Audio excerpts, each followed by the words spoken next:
আমি যখন ফার্স্ট বিয়ে হয়ে আসি তখন এই রেসিপিটি আমার শাশুড়ি মা রান্না করেছিল। তবে আজকের আমি এই আবদারটা করতে শাশুড়ি মা মোটামুটি আবদারটা ফেলেনি, আবদারটা রেখেছে। করব আজকের মাছের ডিমের চাটনি। তার জন্য আমি দুটো আম নিয়ে নিয়েছি, আমগুলো ছাড়িয়ে কেটে নিয়েছি, জলে ধুয়ে নিয়েছি। নিয়ে এবারে কড়াইতে গরম করে শুকনো লঙ্কা এবং পাঁচ ফোড়ন দিয়ে তেল দিয়ে একটু ভেজে নেব। তো পাঁচ ফোড়ন মোটামুটি গন্ধ ছাড়তে শুরু করেছে, সেই সময় আমি আমগুলো দিয়ে দেব।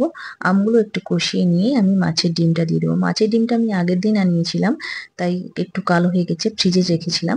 মাছের ডিম ফ্রিজে রাখলে এইভাবে বাইরেরটা কালো হয়ে যায় কিন্তু ভেতরে ঠিক থাকে। এই যে দেখুন, মাছের ডিম কষতে কষতে মোটামুটি তার সেই কালো কালারটা চলে গেছে, অরিজিনাল কালার চলে এসছে। তারপরে আমি হলুদ এবং লবণ দিয়ে ভালো করে কষিয়ে নেব।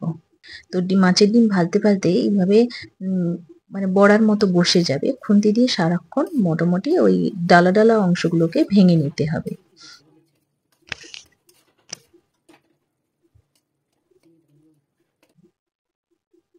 এরপরে চিনি দিয়ে দিচ্ছি পরিমাণ মতো।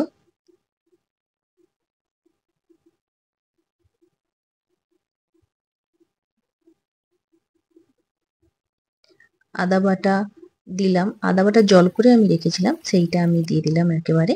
তো আদা বাটা জলে হয়নি, আমি আরো কিছুটা জল দিয়েছি। তো দেওয়ার পরে ঢাকনা দিয়ে আমি বেশ কিছুক্ষণ ফুটিয়ে নিয়েছি। তারপরে আমি ফিরে এসেছি।